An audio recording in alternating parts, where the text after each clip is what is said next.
Sai de Vistega. Passa lo da eu. Hello, sai de chulo. Hello, sai de.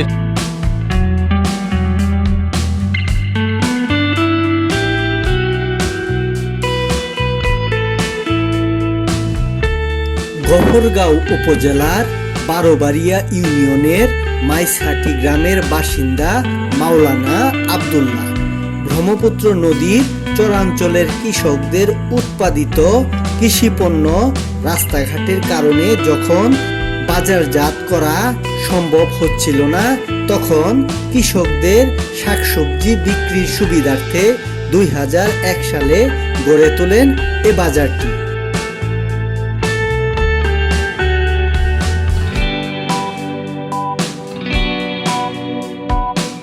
যেহেতু বাজারে অধিকাংশ জমি মাওলানা আব্দুল্লাহ দিয়েছেন, সেহেতু স্থানীয় লোকজন এই বাজারটি তার নামেই নামকরণ করেন। ওই সময় চরাঞ্চলের কৃষকদের উৎপাদিত শাকসবজি ও কৃষি পণ্য এই বাজারে এনে বিক্রি করা হতো। কম দামে টাটকা সবজি পাওয়া যেত বলে আশপাশের কয়েক গ্রামের মানুষ এই বাজারেই কেনাকাটা করতেন।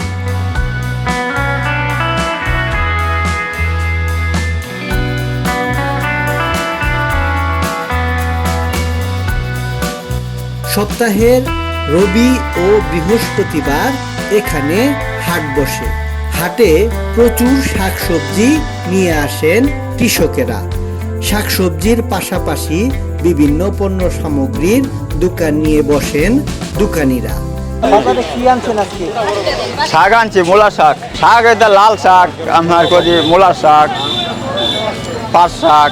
এন 200 টাকা বস্তারাম। বাজারে লোকজন কেমন আছে? আছে মোটামুটি এক মতন আছে। মাছ বিক্রি করতেছে, এটা কোন এলাকার মাছ? এটা গফরগাঁওয়ের মাছ। হ্যাঁ, গফরগাঁওয়ের মাছ। চাষের মাছ আছে, পুষ্কুনি আছে, ব্যাগটাই আছে। এটা বাস্তে 150 মিরকা, তেলাপিয়া 200 টাকা কেজি, রৌ বাস্তে 260 টাকা, 250 টাকা, উইকেট বাস্তে আছে 200 টাকা কেজি। আমার বাড়ি সর কামার চর। মাছ বিক্রি করেন আমি একাই।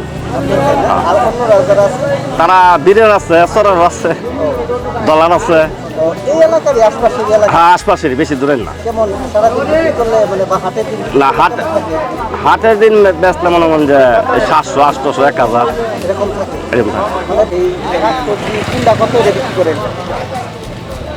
দূরে 20 আলু 20 টাকা। হ্যাঁ হ্যাঁ, ভাত শাক, মূলা শাক, মূলা 20 টাকা। 20 তিন আনছি। হ্যাঁ, বিক্রি কিছু কম আর একটু কম। ভালো থাকে। আমি ধরি মারি খাস করি আর ব্যবসা করি, 2 কাজ করি। হ্যাঁ, অন্য কাজ করি। দাম তো মনোরঞ্জে দ্রব্যমূল্যের দাম তো বেশি। এখন তো বাজার নিয়ন্ত্রণে কিছুটা আছে।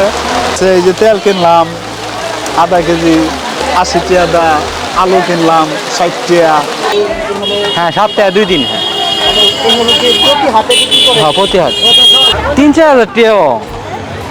আপনার এই যে সবজিগুলো আনেন, চেপা সবজিগুলো আনেন, আসলে এইগুলো মূলত কোন হাট থেকে আপনি আনেন? এটা চিটাগাং থেকে আনে।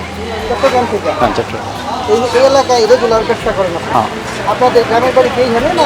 ত্রিশাল থানা পড়ছে। ত্রিশাল থানা। এইখানে এই হাটে প্রত্যেক হাটে কেমন হয়? হাটের দিক কেমন বিক্রি হয়? 3-4 হাজার টাকা। 3-4 হাজার। আপনার খরচ বাদে কেমন থাকে? 300-400 টাকা, 400-500 টাকা থাকে। এইখানে আপনার বাড়ি কি এলাকাতে না? এলাকা সরে পড়ছে, নদীর হেপারে। কেমন লোকজন কেমন বিক্রি? না, যত বেচা কেনা নাই, বেচা কেনা একবারে কম। মিলের ট্রেন মিলের ট্রেন সরিষার আর সবই তো করবো ট্রেন। আচ্ছা আচ্ছা, মানে এই তেল বিক্রির বিজনেসটা আপনি কতদিন ধরে করতেছেন? ব্যবসাটা ব্যবসাটা অনেক দিন ধরে, পরে 25-30 বছর ধরে। 25-30 বছর। হ্যাঁ, মানে কোন কোন এলাকাতে বেশি বিক্রি করেন? এই সপ্তাহ 2টা বাজার করি। এই বাজারটা বাজার করি আমি, এই বাজার আর পাহাড়ি বাজার।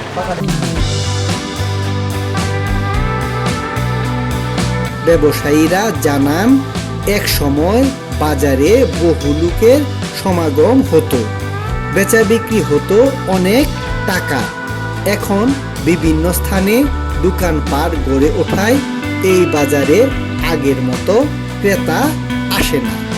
শহরের যে রাস্তা শরৎ বাজার উদ্যানের এই দুইটা এবং কি কারেন্ট যাওয়াতে রাস্তাঘাট সুবিধা হওয়াতে এই বাজারটা একটু ড্যাম করে গেছে। বাজার মোটামুটিভাবে একটু কম জমে। শহরের মানুষ চরো বাজারে কেনাকাটা করে লা এবং কি রাস্তাঘাট ভালো তাহাতে এটা নদী ফারুন লাগে, খেয়াঘাট আছে ফারুন লাগে।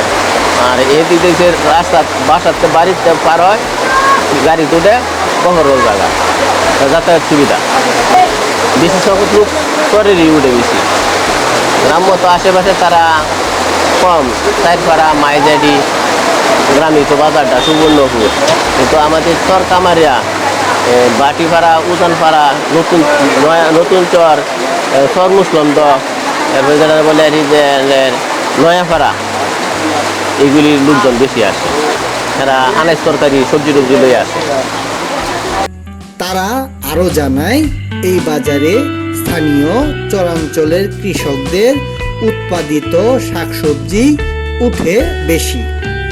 শহরের তুলনায় এখানকার সবজি যেমনি টাটকা তেমনি দামেও কম। ফলন বেশিও, সবজি বেশি, বাজারে আমদানিও। গিরছে মানে 5-7-8 মূল মারাইতেছে, এনে সস্তায় বেচতেছে। উড়াই অল্প রেট কম উঠতেছে। বাজারে আপনার মানে লোক সংখ্যা বাজারের দিন কেমন? আগের পরিমাণ অনেক কমে গেছে, মানে 4 ভাগের 2 ভাগ হয় না, আরও কম। এইটার কারণটা কি?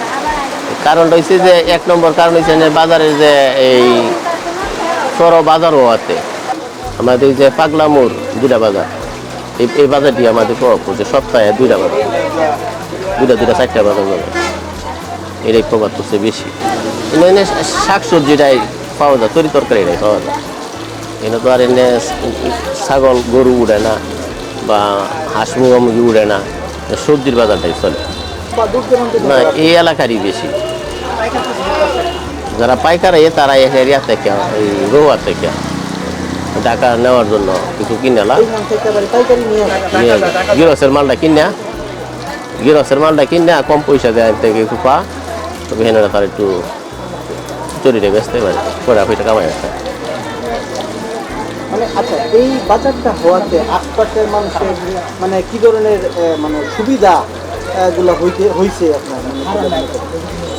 সুবিধা এটাই একটা কাছে ভিতরে সাপ্তাহিক বাজারটা করতে পারি, টাটকা শাকসবজি মাছ তরকারি খাওয়া যাইতেছে, দূরে যাওয়া লাগে না। তো আমাদের এলাকা হচ্ছে গফরগাঁও, হচ্ছে দলা বাজার। অন্তত তবে যে যদি মাংসের প্রয়োজন হয় আমাদের দলা দাম লাগে না, গফরগাঁও দাম লাগে। পাইকারি পেস্টে বা জিনিসপত্র কিনবার গেলে গফরগাঁও দাম লাগে। একটা সময় চরাঞ্চলের কৃষকদের উৎপাদিত কাঁচা পণ্য রাস্তাঘাটের সুবিধা না থাকায় খেতেই নষ্ট হতো। এখন রাস্তাঘাট ও বিভিন্ন স্থানে হাটবাজার গড়ে ওঠায় সহজেই তাদের উৎপাদিত কৃষিপণ্য বাজারজাত করতে পারছেন তারা। এতে করে নগদ অর্থ উপার্জনের পাশাপাশি চাষাবাদেও আগ্রহ বাড়ছে তাদের। ছেলে মেয়েদের লেখাপড়ার খরচ চালিয়েও সংসারে সচ্ছলতা এসেছে।